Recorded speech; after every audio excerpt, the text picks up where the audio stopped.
Hi, I'm Leo Finelli, and you're listening to Generation Change.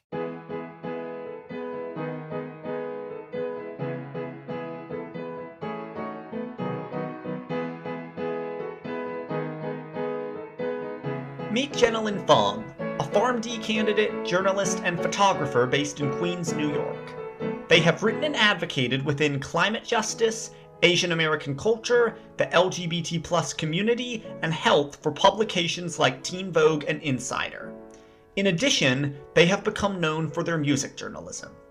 Jennalynn has worked in numerous pharmacy areas, including the New York City Department of Health. Jennalynn's advocacy work has held intersectional justice at its center from the beginning. They helped plan the September 2019 climate strike alongside Greta Thunberg and Aisha Siddiqua. As they enter the last couple years of pharmacy school, Jennalynn is interested in continuing their environmental advocacy work with a focus on the socio-cultural and environmental factors that impact public health and access to care. We talked about Jennalynn's family history, their climate advocacy, and what they want to accomplish with their photography. So, you are a third generation Chinese Korean American. What is your family like, and what is your family's immigration story? My grandpa was born in Hong Kong, and this is on my dad's side. And he immigrated to San Francisco, California. And my dad was born in San Francisco. So the way that you count generations like varies depending on who you ask. But for most people, they'll consider the immigrating person as first gen. My great grandparents actually moved with my grandpa. So it's like I could be considered fourth generation Chinese American as well. But my dad was born in the United States. I was born in San Francisco. And then on my Korean side, my mom was born in Seoul, but she moved when she was like 10. So that's my family's history, I guess. So, you grew up in San Francisco. What did you like about San Francisco?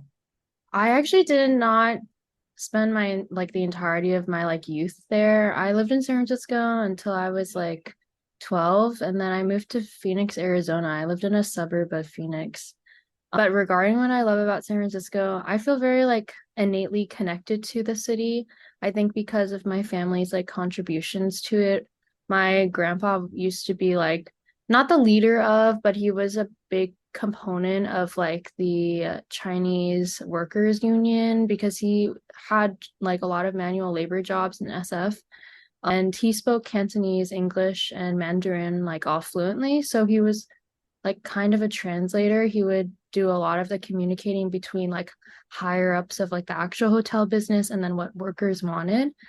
So whenever like I go back, sometimes I'll drive by the hotels that he used to work at. And then just growing up there, I think like there's a very like childlike vision or understanding of my neighborhood because I left when I was like 12. So I didn't really experience like the hardships of like being a young adult. So I've spent a lot of summers there, so I don't know what my hometown is like. I think that I have like a love-hate relationship with the city nowadays, especially with like all of the politics and stuff. But I mean, and even aesthetically, San Francisco is like my favorite place to be. We have the beach, we have like Yosemite that's not that far away, Lake Tahoe, and then the houses themselves, like in my neighborhood, we have a lot of very colorful houses. So like I can walk one block and I'll see like all the colors of the rainbow in one go, which I really love. Let's drop the pin to where you are now, which is New York City. You moved there to grow as a photographer and artist. What do you like about New York now that it's your home? Oh, I love how multicultural New York City is. I visited New York when I was like a sophomore in high school. So this was like 2017. And I just love the energy and like all the different types of people that were here. And it felt like everybody was in a rush. And I think I've been in a rush my entire life. So when I visited as a tourist, it really clicked. But now that I've been here for 4 years, I think like New York can be really exhausting, but it's like the people that make New York so different. I think that, there's like a stereotype that we're not nice, but we're kind. So I don't know if you've heard of that thing where if you ask somebody for help, like if your car breaks down in California, people won't stop and help for you, or like they'll pretend, but they won't actually. But then in New York, they'll be like, "You're so dumb," but they'll help you anyway. So all of my neighbors, like I live in a rent stabilized building in Queens. So all of my neighbors speak Spanish. And like I just see that as a very vital part of the community. Like most of the people living here are, working manual labor jobs as well. So they've literally built the community from the ground up, and they've seen like my area of Queens change over time.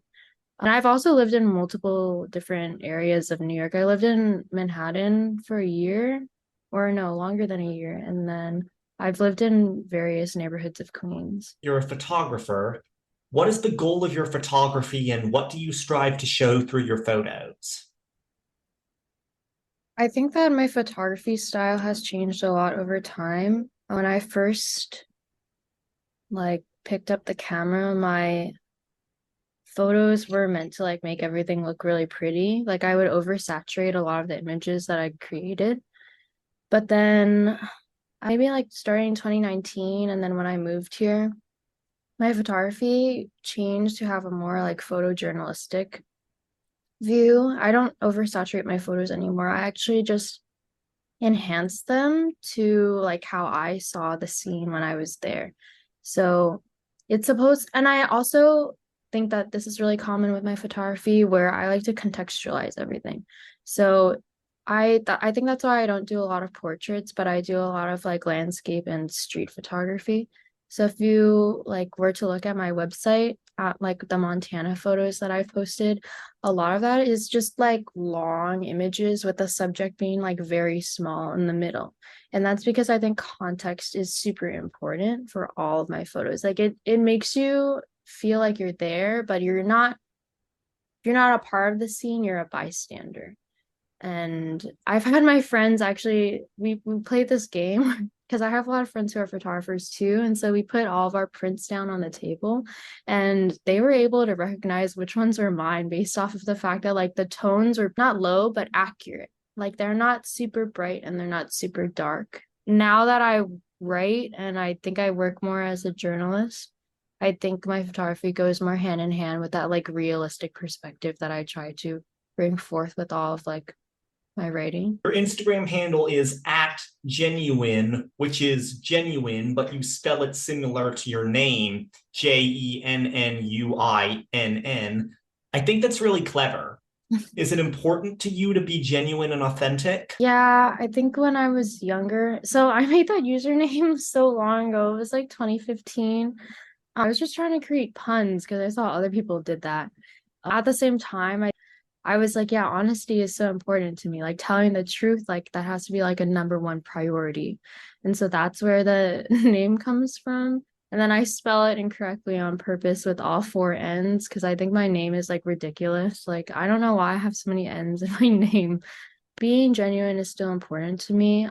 Like I said, even with my photos and my writing, I always try to I feel bring it back down to reality. I'm not oversaturating anything anymore, and I'm not expanding photos to be crazy. Especially with my concert photography, there's a lot that you can do that can make it more editorial or like glamour, but I choose not to. I choose to document it as it is. You go to school at St. John's University, where you're a pharmacy student, but you're also a student activist, and you've planned several historic climate marches in New York City. The last one that I was directly participating in, though, was quite a while ago. It was in 2019 before the pandemic happened, and Greta Thunberg was there. Aisha Siddiqa, who's now a very, very, very outspoken advocate. She doesn't call herself an activist. I can understand why advocate works better for some people, including myself. Mm-hmm. Is it okay if we talk about your experiences with eco-anxiety? Because I've experienced it too. Oh, yeah, of course. Eco-anxiety, you're talking about the stress surrounding the climate crisis? Yeah, worried about your future, feeling like you're going to run out of time. Yeah, I definitely felt that way for I think like it all started when I read this book called The Sixth Extinction by Elizabeth Colbert. And I read this when I was in high school. So I was like 15 when I read it. And that hugely impacted the way I saw the future. I even like made a presentation about how like humans should stop reproducing because like there's like no point. Like I was like an extreme nihilist in high school basically. I still feel that way. I kind of wonder to myself, like, why am I even in school if, there's a possibility that like society will collapse and I won't even get to use my knowledge for good? But I also like Aisha has talked about this herself, where when you're an activist, it becomes like your sole responsibility to fix the climate crisis. And that's why she has stayed away from using that term. And I understand that because I think that I actually just think it's unnecessary that we even have activists in the first place, like specifically like teenagers and child activists. This is not what we should be doing with our time. Like we have governments in place and organizations that are supposed to resolve these issues for us. And I don't think that the climate crisis is supposed to be resolved by young people. Like, of course, we care because we're the ones who have the biggest stake in the future and in our own future. But I just feel like it's very morally wrong that we have like these systems in place that aren't even working. So now we have to take up the reins for no reason. Like, and I think like also when I, go back into that nihilist perspective where nothing matters, I think that's the only way that I can get through like my day-to-day life. Because, being in pharmacy is really, really hard. I don't really have much time to worry about anything but studying. I still feel that eco anxiety all the time. And lately, I've just been trying to focus on getting my pharmacy degree and then hopefully using that to better the world. I've also had some anxiety and mental health struggles related to social media. Would you like to elaborate? In 2020, like when the pandemic was happening and like all of our interactions were online, I felt more anxiety on social media and I just did not post because of it. Like I didn't want to like share things because I was concerned about the way that it would perform or the way that other people would interact with it or even interact with it at all. And I still feel this way, but I think I've also matured and I kind of just don't care anymore. Like my page is my page and I'm going to post what I want to post and what's important to me. And I try to minimize the importance of those like likes and comments and whatever. And it also sucks because like specifically with Instagram because they've switched a lot of their content to reels and their algorithm like promotes that instead of normal photos. It makes it very, very difficult for photographers and other visual artists to have their work received and like to be seen. Like I've noticed that among like all of my friends who are in the creative world, especially photographers, their posts are not doing as well as they did like 2 or 3 years ago. So it's just something that's hitting all of us. And it also goes to show like that stuff doesn't matter. Like just post what you're proud of and the projects that you feel passionate about. Tell me about some of the writing and or photography projects you've done. One of my biggest journalism projects was the article that I had for Teen Vogue about being non-binary. And that was when I interviewed 16 different people in New York City. And I think that this was during a time when that concept of being non-binary was less known. I think that project is like kind of a point of pride for me because I think it really helped like not awaken, but even just suggest the concept of there being something other than the binary to a lot of people because Teen Vogue is more mainstream media than most platforms that I've written on. And then it was just great to really connect with other like queer people in New York City. Unfortunately for the project, a lot of their quotes got cut. So I actually still have their quotes sitting in a document like after I transcribed it in my computer. And I'd love to share those again. I also want to re-interview some of the people who originally were in my project because they were non-binary and now they've like fully transitioned.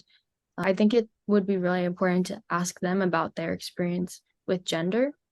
And then other things that I've worked on with writing and photography and journalism. I just went to the Soul Bloom Festival in Sacramento, California, which is like an R&B festival. It's like Coachella, but for specifically R&B. I interviewed a lot of different artists. This was like the most interviews that I've ever done consecutively. So I interviewed 7 people in 2 days. The first, so Saturday, August 19th, I interviewed Black Party, Mariah the Scientist, who actually went to St. John's as well. And then like for day 2, I interviewed Twee and Duran Bernard. Those are just some of the names, for example. But I mean, all of the interviews will be posted eventually. I think like it's interesting though, because I felt a lot of like imposter syndrome as a journalist because I'm not majoring in journalism. I'm literally a pharmacy student and I'm very much like in the STEM world.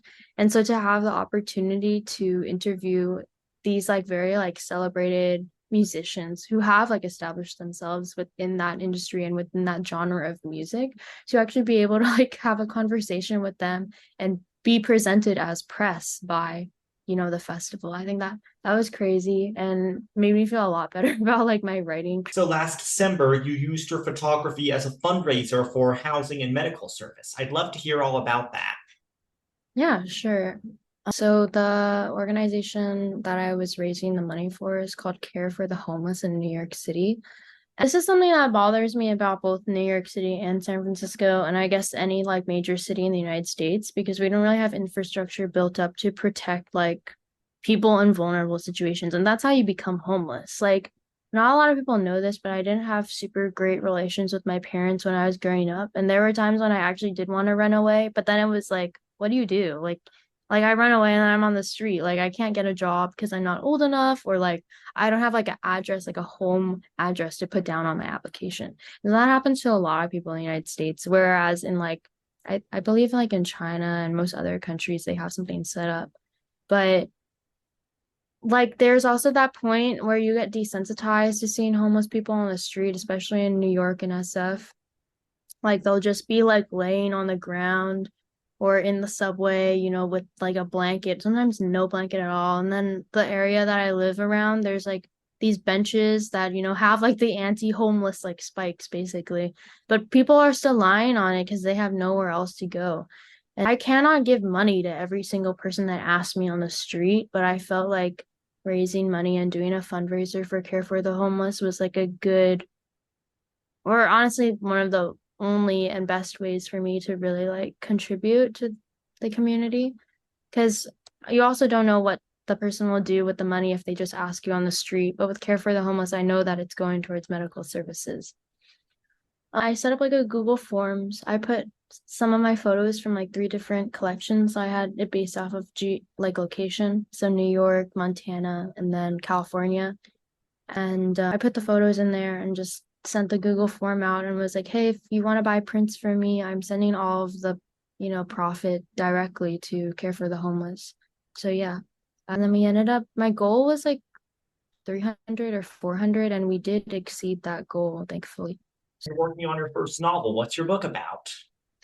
It's about science fiction, Mars. I've been working on it for 2 years, but I don't work on it every day because of pharmacy school. I didn't know where the plot was going in the beginning, and now I know that it's going to be more of like a heist book set on Mars. Like, I really wish I had more time in the day so that I could write it all the time, because I think that like the stuff that I discuss in the book is super, super imperative. I'm excited to read it when it comes out. It was so nice talking to you today, Jennalynn. Yeah, of course. Thank you so much for having me, though. I really appreciate it. Thank you. Bye. Bye. Have a great rest of your night. I will.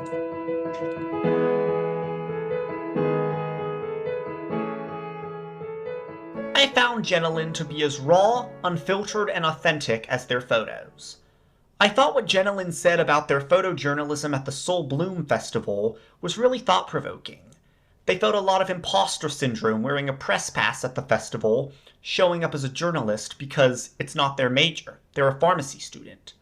But no one should have to feel that imposter syndrome. No one should have to live in a box or a binary. I also appreciated the opportunity to talk with Jennalynn about our experiences with eco-anxiety, because eco-anxiety is a pressing issue that I don't think enough people are talking about.